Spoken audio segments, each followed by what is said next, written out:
Okay, I'm back to the old video style where I'm zoomed in, and to be honest, the zoomed out mode was driving me nuts. This video is about some of the arrow shoots and stuff I've been going through and looking to see what I have, and I found a stash of shoots I had left out in the elements in one of our sheds up in the rafters, and I wanted to go over the effects of heat and humidity on these arrow shoots, on these shafts that I made from shoots. And these were in a different video. Of course, they're close up in this one. I wasn't so close up in the other one, but the video I made on natural shoot shafts has these in it, and maybe there's a few more in here, I'm not sure. But anyway, I wanted to show you, after a long period of time of being exposed to the elements, what they look like now. And also I want to do this before I put these away or get rid of them for my own records, so I can refer back to this. Okay, let me start here. These were all straightened and sanded down to the same diameter a long time ago, maybe 3 years ago, or whenever I made that video on the natural shoots, natural shoot arrow shafts, or whatever that video was called. Okay, so we're going to take a look at what the effects of heat and humidity have, and some dust also, since we have a lot of dust here, have done to these arrow shafts. Okay, now this one here is black cherry. As you can see, it's pretty much reverted back to its original shape. Now on some of these there's going to be some added warping because of the humidity changes, so this might be actually worse than it was, but as far as I can remember, it looks about right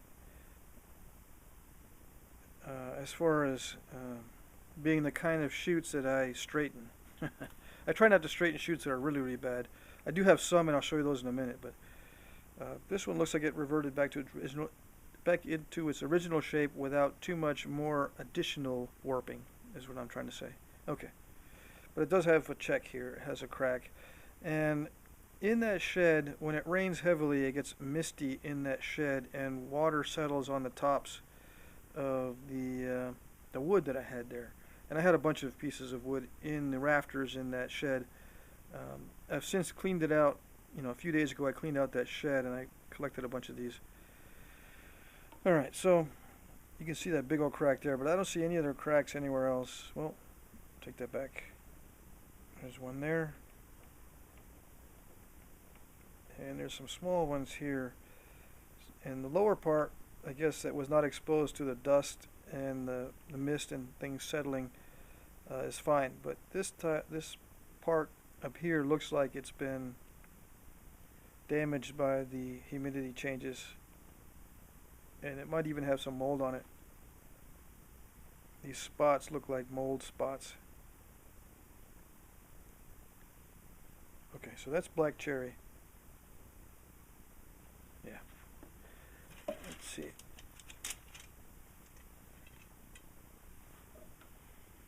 This one here, red osier. Yeah. This one looks pretty good, actually. As far as there's no cracks or mold or anywhere on it. Now this might have been shielded by other shafts, but I do have a couple other ones in there that didn't get damaged very much either, so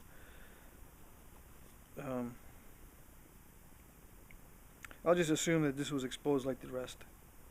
Anyway, looks pretty good, except for it has gone back to its original shape, pretty much. This one's a type of dogwood. Now, I've got like 2 or 3 types of dogwood in here. I don't know what they are. Sorry about that, but I do know for sure they are dogwood. Just don't know what types. They were, I did not harvest them myself. Okay. And this one looks pretty good. Just a very minimal amount of discoloration, although the bottom looks much lighter than the, not much, but the bottom looks lighter than the top. So there is some discoloration. It gets darker with this one.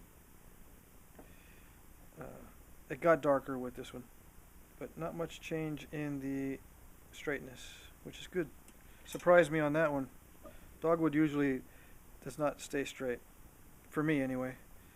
Okay, so this one is something called Sparkleberry. I believe it's from California. Again, I didn't harvest this one myself, and it looks pretty good as far as no mold or cracks or anything in it, as far as I can tell. But it has gone back to being a little bit warped, back to its natural shape. Yeah. Okay. This one here, this is probably the worst one. It's Hazel. And it looks like it has a lot of mold and a lot of cracks.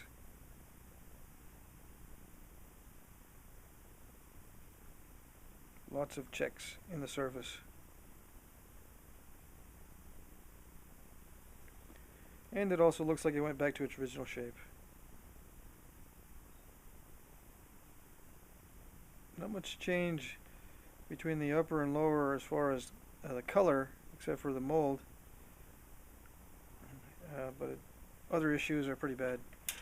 Okay, this one is Sourwood.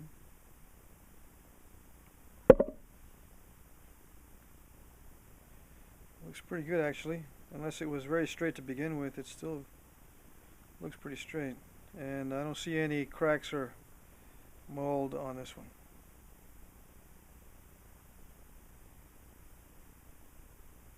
Looks really good. Sourwood. And I've heard good things about Sourwood, so I'm not surprised on that one. Birch. Now the birch are from Dowels. All my birch shafts are from Dowels. And it looks like there's some additional warping on this, because I don't think the dowel came this bent, although it might have. This is probably additional warping because of the humidity changes. But no cracks. Slight discoloration maybe, but not much. No mold. Let's see, this one is Hickory, and my Hickory is also from Dowels.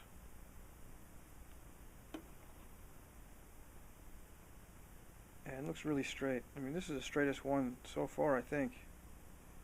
That's pretty good. That surprises me on Hickory. It's amazing actually. It stayed that good, and I don't see any cracks, although let's see. I can't tell if that's just natural grain or if that's a crack. It's probably just natural.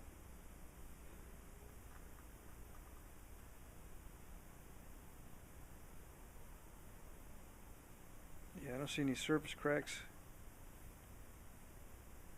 So Hickory, pretty good. Alright. Chinese Privet.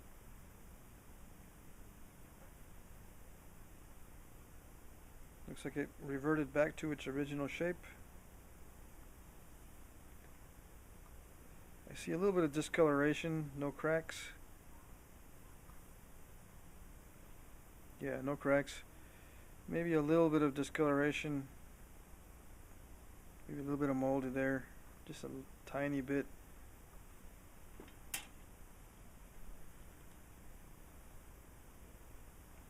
This is Dogwood.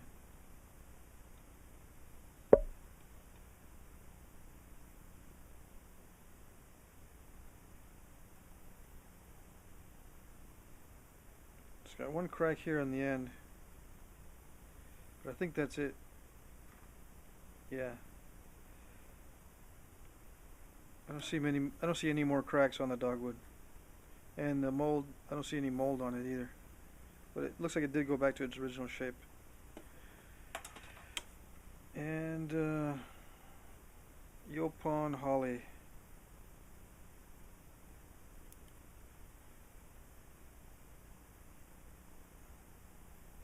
Looks pretty good, actually, as far as straightness. Unless this was a very straight shoot to begin with, it's done pretty well.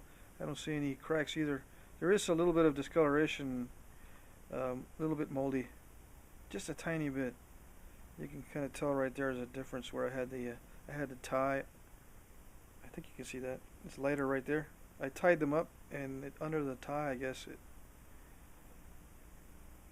it's lighter, but it did discolor a little bit. And I don't know if that's from dirt or mold, but it's probably a combination of both. Anyway, very little damage, very little effect on the whole thing. Okay.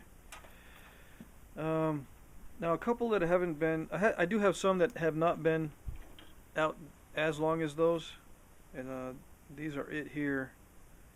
I have a piece of viburnum that I did, I guess a year and a half ago, maybe 2 years now,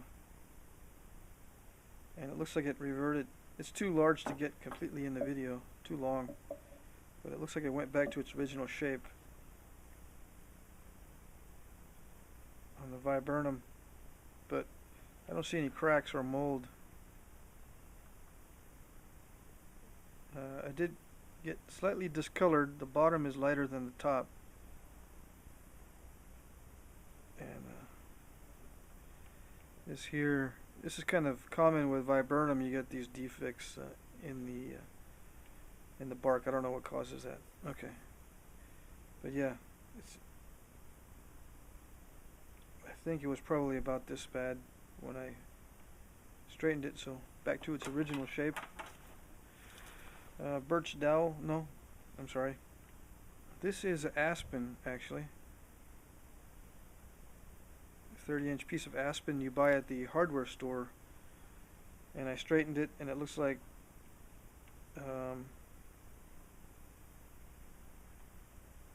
well, I probably did not need to straighten this, and it looks like it has warped because of the heat and humidity pretty badly, actually. Yeah, I think I ripped this from a board, and it was probably pretty straight. I mean, sometimes when you rip these from boards, they get a gentle curve all the way down, and that might have happened here, but this has got some really weird bends there that I don't think would have been part of the original board when I ripped it out. I don't think it would have been that bad after ripping it from a board.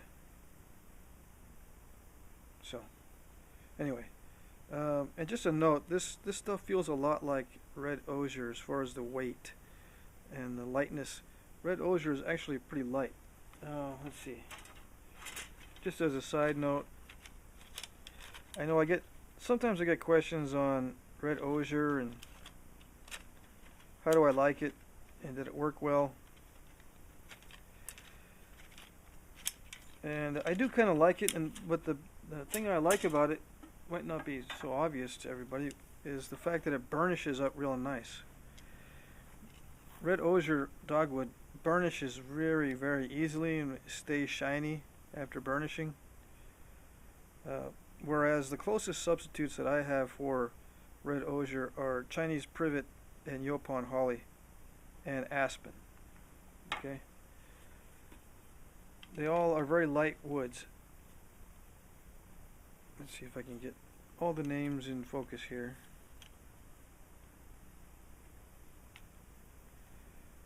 Okay,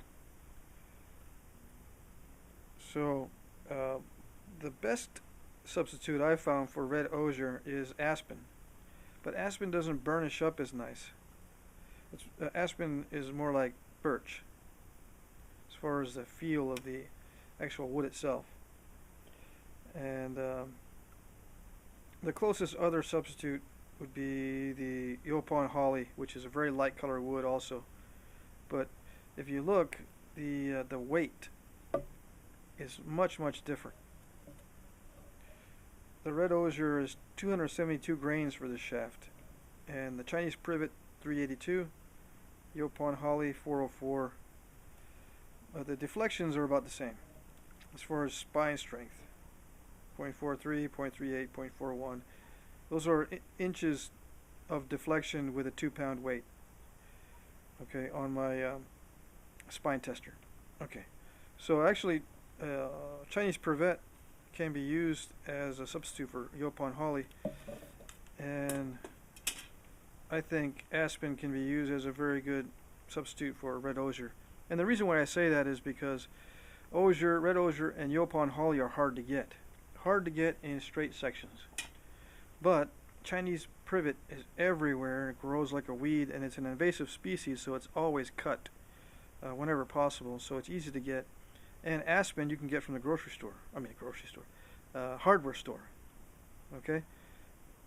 So that's kind of exciting. You can make arrows that look like they were made from red osier when actually they're made from Aspen.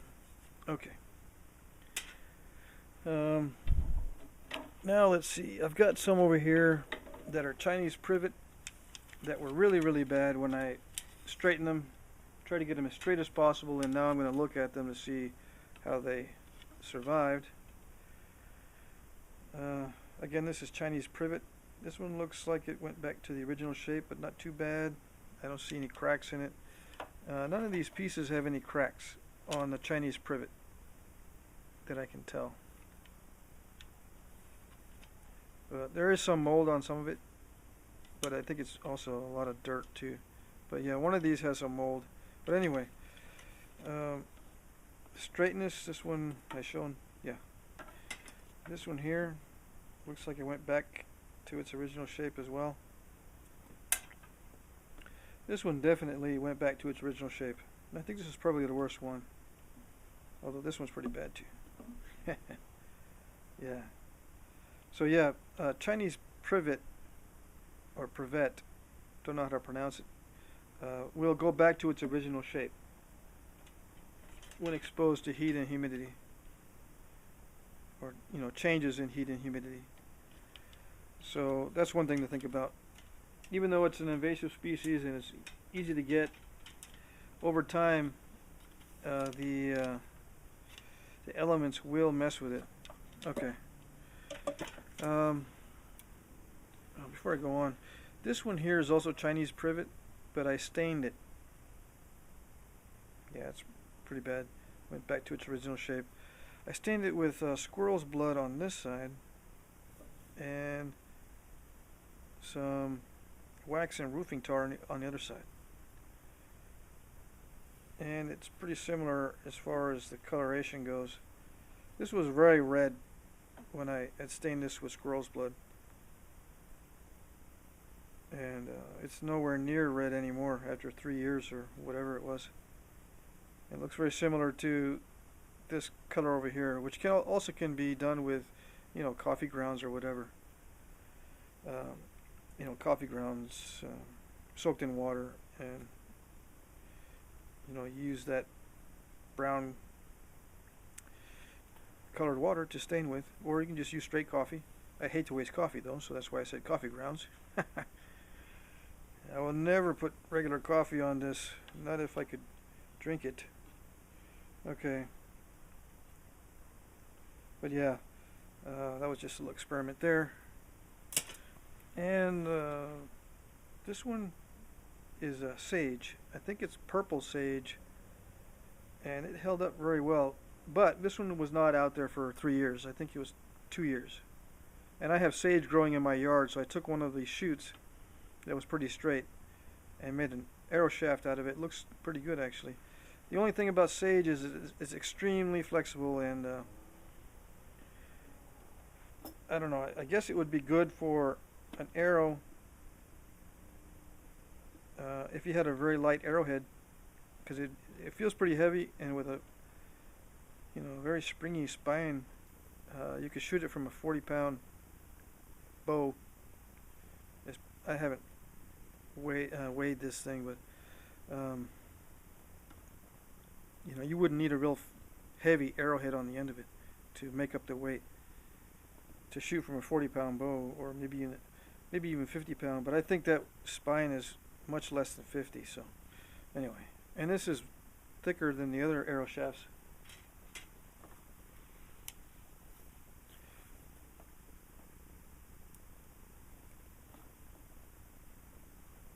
I don't know. Yeah, it feels about the same amount of.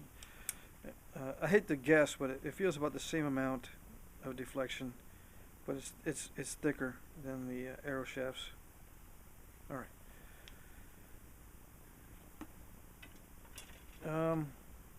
I have some elm here also that I straightened and sanded, and I noticed there is some mold with elm, but no cracks. But definitely, it does go back to its original shape. And looks pretty drastic.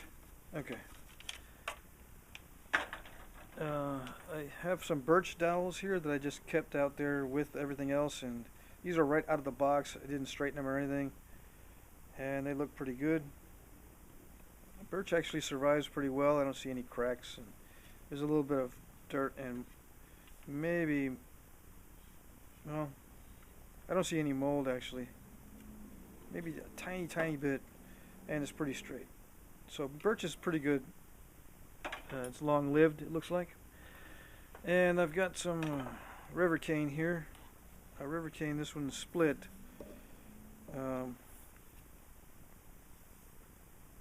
And this is pretty common to split near the nodes. This is not here, and this is probably where the mist had settled on top and penetrated the wood, and then when it dries out it cracks. So river cane, if you don't seal it, it looks like it'll crack. And this arrow was out there for about a year or so. Nothing's happened to it. Everything still looks pretty good. And I like keeping this around. This is I use this with different foreshafts and stuff and shoot this at targets. It's held up pretty good, although these, I think the feathers are starting to come out, you know, starting to slip out of the binding, but it's holding up pretty good. Alright, now one more. I've got this arrow that I made several years ago for a tutorial I called Privet Stone Age Arrow, I think. It's just a photo tutorial. And one thing I noticed is that I put a pine pitch varnish on this. It's just straight rosin. It's not dissolved in turpentine or anything. It's just straight rosin applied over the paint that was made from like oxide powders and hide glue. Okay, the black is lamp black or soot and hide glue, but I think this is iron oxide for the red and another oxide for the yellow. It's probably iron oxide also for yellow.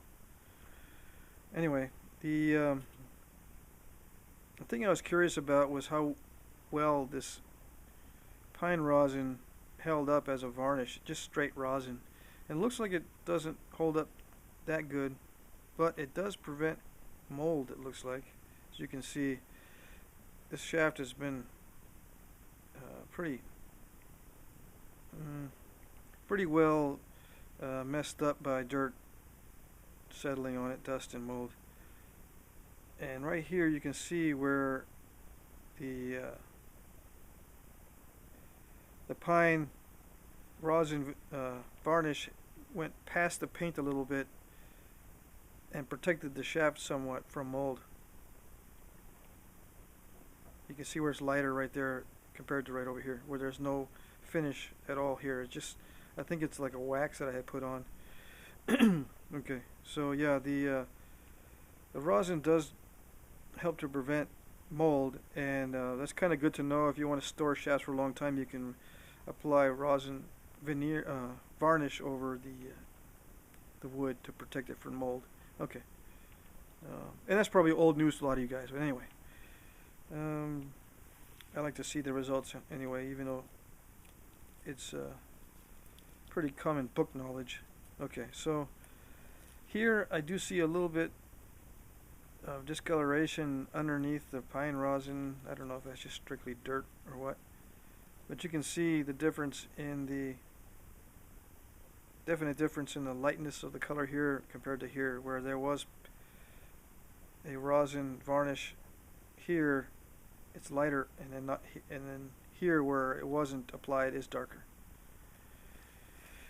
And one of the feathers survived okay, and these are bent forward after lashing. I don't know what happened to the other feather. And this has been out for maybe 5 years in the elements in that potting shed, but I don't see any cracks, which is good, in the Chinese privet, except this one part here. And I was looking at this, trying to figure out what caused this. Now I think this is a lightning groove I intentionally carved in on this. I guess I'm pretty sure it's 3. Yeah, 3 different lightning grooves. This one here developed a crack inside of it, and it kind of traveled a little bit further down the shaft. But I was looking at it, trying to figure out why it would do that. I thought maybe water had accumulated in there,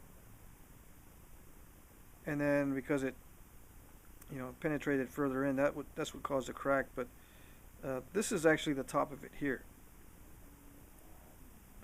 You can see most of the dirt has settled on this part, not on this part. I don't know if you can tell. And the arrow is actually also curved. See how it's curved? So it's probably curved in the direction that it had, where there was 2 rafter supports. It was bowing down in between the rafters. And this crack in the lightning groove is underneath. So the interesting thing is, the interesting question would be, if there was no lightning grooves on here, would it have cracked at all? And if it would have cracked, where would it have cracked? Maybe little teeny cracks. But because there are lightning grooves, it cracked right in the lightning groove.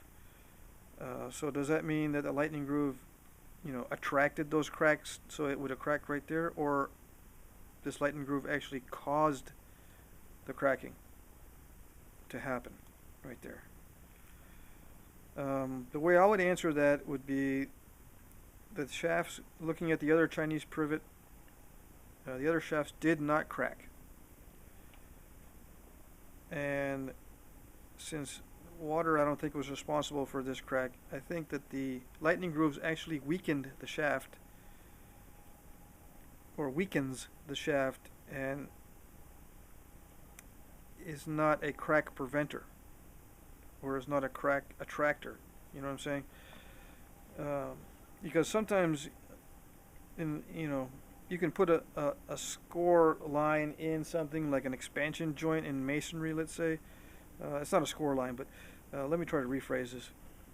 Sometimes with other materials like masonry, there is a break in the masonry from one section to the next, and there is an expansion joint in there that's intentional. So if it does crack, it will crack at the expansion joint and not in the other sections. Now with this one here, this could be considered an expansion joint. Okay. Now whether shafts need expansion joints or not, I don't think so, but that's debatable there, I guess. But it has cracked there, so that may or may not be an observation, and I may or may not have spent too much time on that, but that was just that was just something interesting to me. Okay. And as far as the arrowhead goes, it's still on there. It's loose, and the rosin is flaking away. It's just straight rosin. It was not mixed with any other material, I don't think. And it is flaking away. And I think I may have dropped it a couple times and loosened it, and some of that rosin has popped out of this joint. And that's why it looks that way. But originally it was full and very smooth, but now you can see it's flaking away. The sinew is holding up pretty good, and I did wet that down and glue it with hide glue. Both these, it is fraying a little bit, but it's not bad. It's still very solid as far as that goes, and it's holding down the feathers very well still. And the straightness in general is not too bad.